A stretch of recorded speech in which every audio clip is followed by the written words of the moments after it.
I am Dr. Rakesh Kumar Tak, Associate Professor, SPC Government College Ajmer. Today we will deal with carbohydrates, especially the drawbacks of open chain structure of monosaccharides. Monosaccharides के open chain structure को हमने पिछले lecture में देखा और उसमें पाया कि जो ओपन चेन स्ट्रक्चर है उसमें कई प्रकार के दोष हैं या ड्रॉबैक्स हैं, कमियां हैं। उन्हीं कमियों को आज हम इस लेक्चर में यहाँ पर देखेंगे और ग्लूकोज की जो विवृत संरचना है, श्रृंखला संरचना है, के आधार पर इसमें कुछ निम्न प्रकार के जो गुण हैं उनकी व्याख्या संभव नहीं है, उसके बारे में हम बात करेंगे। ग्लूकोज शिफ्ट अभिक्रमक को गुलाबी नहीं करता। ग्लूकोज शिफ्ट अभिक्रमक को गुलाबी नहीं करता और यह सोडियम बाइसल्फाइड के साथ एडिशन प्रोडक्ट भी नहीं देता। इसी तरह से तीसरा दोष है इसका कि ग्लूकोज दो प्रकार के रूपों में पाया जाता है। यदि इसका क्रिस्टलीकरण जल एवं अल्कोहल मिश्रण के साथ करवाया जाए तो जो ग्लूकोज प्राप्त होगा उसका गलनांक 146 डिग्री सेंटीग्रेड होता है, जबकि पिरीडीन से क्रिस्टलन करवाने पर प्राप्त ग्लूकोज जो होता है उसका गलनांक 148 से 150 तक होता है। इन दोनों के प्रकाशीय गुणों के भी अलग अलग होते हैं। प्रथम वाले का जो प्रकाशीय गुण है वो +112 एवं द्वितीय जो है उसका +19 होता है। इन्हें हम क्रमशः अल्फ़ा और बीटा ग्लूकोज के नाम से जानते हैं। ग्लूकोज को HCl की उपस्थिति में मेथनॉल के साथ गर्म करने पर दो समावयवी मेथिल ग्लूकोसाइड बनते हैं। ये इसके विशेष प्रकार के जो दोष हैं उनके बारे में हमने चर्चा की। इन चीज़ों को जो ये स्ट्रक्चर है वो सही से समझा नहीं पाया, इसीलिए ये इनके दोष कहलाए। और अब हम बात करते हैं म्यूटा रोटेशन की कि म्यूटा रोटेशन क्या होता है। और म्यूटा रोटेशन ग्लूकोज में पाया जाता है। ग्लूकोज के परिवर्तित घूर्णन प्रदर्शित करता है। यह किसी पदार्थ में घूर्णन के मान में समय के साथ कोई परिवर्तन होता है, अर्थात किसी पदार्थ के घूर्णन का मान यदि समय के साथ साथ घटता और बढ़ता है तो पदार्थ के इस गुण को हम परिवर्तित घूर्णन म्यूटा रोटेशन कहते हैं। अन्य कई कार्बोहाइड्रेट्स के समान ग्लूकोज में भी यह गुण पाया जाता है। और यदि ग्लूकोज के ताज़ा बने हुए विलयन का विशिष्ट घूर्णन ज्ञात करें तो यह +112 डिग्री आता है। यदि इस विलयन को रख दिया जाए तो विशिष्ट घूर्णन के मान में धीरे धीरे कमी आती है और अंत में यह +52 यानी 52 डिग्री हो जाता है, पर यह मान स्थिर हो जाता है। इसी प्रकार यदि बीटा ग्लूकोज के ताज़ा बने हुए विलयन को विशिष्ट घूर्णन के मान के साथ ज्ञात करें तो ये +19 आता है, किंतु समय के साथ यह मान बढ़ता जाता है और अंत में यह +52 आकर स्थिर हो जाता है। उपयुक्त में से कोई भी गुण ग्लूकोज के विस्तृत श्रृंखला वाली श्रृंखला में के संरचना से नहीं समझाया जा सकता है। अतः टोलेन की इसकी चक्रीय संरचना का सुझाव दिया जाता है, अर्थात यह एक रिंग स्ट्रक्चर हो सकता है। ग्लूकोज की भांति फ्रैक्टोज, मैनोज और मोनोसैकेराइड्स भी शिफ्ट अभिक्रमक को गुलाबी नहीं करते, सोडियम बाइसल्फाइड के साथ योगात्मक अभिक्रिया नहीं दर्शाते, परिवर्तित घूर्णन प्रदर्शित करते हैं। अतः इन सब के लिए चक्रीय संरचना का सुझाव दिया गया। वस्तुतः होता क्या है कि समस्त मोनोसैकेराइडों के एक कार्बोनिल समूह के साथ कुछ हाइड्रोक्सी समूह होते हैं। हम जानते हैं कि कार्बोहाइड्रेट्स समूह युक्त मुक्त यौगिक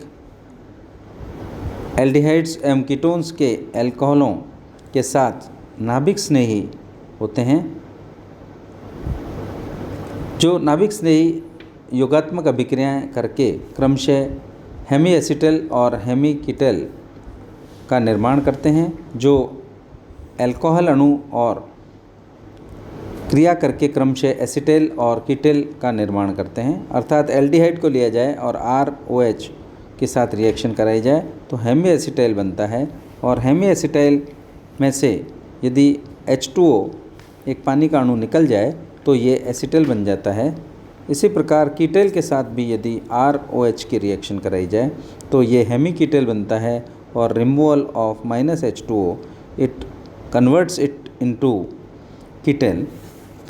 अतः मोनोसेक्राइड्स अणुओं के में अंदर विद्यमान कार्बोनिल समूह और हाइड्रोक्सी समूह परस्पर अंतर अणुक इंट्रामोलिकुलर क्रिया करके चक्रीय संरचना युक्त हेमी एसिटल अथवा हेमी कीटल बनाते हैं। चूँकि हेमी एसिटल तथा हेमी कीटल के निर्माण में एक सममित कार्बन परमाणु का परिवर्तन एक असममित कार्बन परमाणु से होता है, अतः दो समावेशी संरचनाओं का युग्म बनने की संभावना होती है। ऐसे इन्हें एनिमर्स कहा जाता है। उदाहरण के रूप में ग्लूकोज निम्न प्रकार का अल्फ़ा और बीटा दो एनिमोनिक रूपों में पाया जाता है। इन चक्रीय संरचनाओं के आधार पर हम ग्लूकोज के समस्त गुणों को समझा सकते हैं। पहला है ग्लूकोज शिफ्स अभिक्रमक की अभिक्रिया, जिसमें ग्लूकोज अभिकर्मक को गुलाबी नहीं करता तथा शिफ्स अभिकर्मक को गुलाबी नहीं करता तथा सोडियम बाइसल्फाइड के साथ योगात्मक उत्पाद नहीं बनाता है, क्योंकि ग्लूकोज की चक्रीय संरचना से मुक्त CHO नहीं होता है। अतः प्रश्न उठ सकता है कि जब ग्लूकोज के मुक्त CHO समूह नहीं है तो यह Fehling solution, Tollens solution, HCN आदि के साथ अभिक्रिया क्यों देता है। ऐसा इसलिए होता है क्योंकि ग्लूकोज को यह वलीय संरचना बहुत अधिक स्थायी नहीं रह पाती है। अतः शीघ्र यह तीव्रता से अभिकर्मक जैसे फेलिंग सॉल्यूशन HCl, HCN आदि के वलय को तोड़कर विवृत श्रृंखला का यौगिक बना देता है, जिससे कि मुक्त CHO समूह होता है। लेकिन दुर्बल अभिकर्मक जैसे शिफ्स अभिकर्मक आदि इसके वलय को तोड़ने में असमर्थ रहते हैं, अतः कोई अभिक्रिया नहीं देते हैं। जैसा कि हम दूसरा कारण यह है कि जैसा कि हम ऊपर कह चुके हैं कि हेमी एसिटल संरचना बनने के लिए दो प्रकार के समावयवों की संभावना है, इसलिए ग्लूकोज दो एनिमरों के रूप में पाया जाता है। तीसरा कारण है कि चूंकि ग्लूकोज दो एनिमरों के रूप में पाया जाता है, अतः इसके दो प्रकार के मेथिल ग्लूकोसाइड बनते हैं। चौथा कारण इसका यह है कि ग्लूकोज का जलीय विलयन परिवर्तित घूर्णन प्रदर्शित करता है, क्योंकि जलीय विलयन में ग्लूकोज के अणु, चाहे वे अल्फ़ा एनिमर हो चाहे वो बीटा एनिमर हो, वे विस्तृत श्रृंखला के रूप में संरचना के माध्यम से एक दूसरे में परिवर्तित होते रहते हैं। चूँकि ये अभिक्रियाएँ उत्क्रमणीय हैं, दोनों साइड चलने वाली हैं, अतः कुछ समय पश्चात एक साम्य स्थापित हो जाता है, एक इक्विलिब्रियम स्थापित हो जाता है। इसी साम्य मिश्रण का विशिष्ट घूर्णन +52 होता है। यही कारण है कि चाहे हम अल्फ़ा ग्लूकोज से प्रारंभ करें या बीटा ग्लूकोज से प्रारंभ करें, घूर्णन जो विशिष्ट घूर्णन है इसका वो +52 पर आकर स्थिर हो जाता है। ये साम्य अवस्था है। साम्य अवस्था में मिश्रण का विशिष्ट घूर्णन 52 डिग्री दर्शाता है कि मिश्रण में बीटा ग्लूकोज की मात्रा और अल्फ़ा ग्लूकोज की मात्रा बिल्कुल बराबर नहीं है, बल्कि कुछ अधिक है। इस कारण यह है कि अल्फ़ा ग्लूकोज C1C2 के OH समूह के अणु के एक तरफ होता है, जिससे कुछ स्टेरिक इफेक्ट पड़ता है और अणु का स्थायित्व थोड़ा कम हो जाता है। बीटा ग्लूकोज में दोनों OH समूह विपरीत दिशा में होने के कारण इसका स्थायित्व कुछ बढ़ जाता है, जिससे साम्य मिश्रण में बीटा ग्लूकोज की मात्रा अल्फ़ा ग्लूकोज की मात्रा से लगभग 63 और 64% ज़्यादा हो जाती है। ये सारा आज हमने इस ग्लूकोज के बारे में चर्चा की। अगले जो लेक्चर होगा हमारा, उसमें हम कार्बोहाइड्रेट्स के ही जो मोनोसेक्राइड्स की जो रिंग्स हैं उनका जो स्ट्रक्चर डिटर्मिनेशन है उसके बारे में बात करेंगे।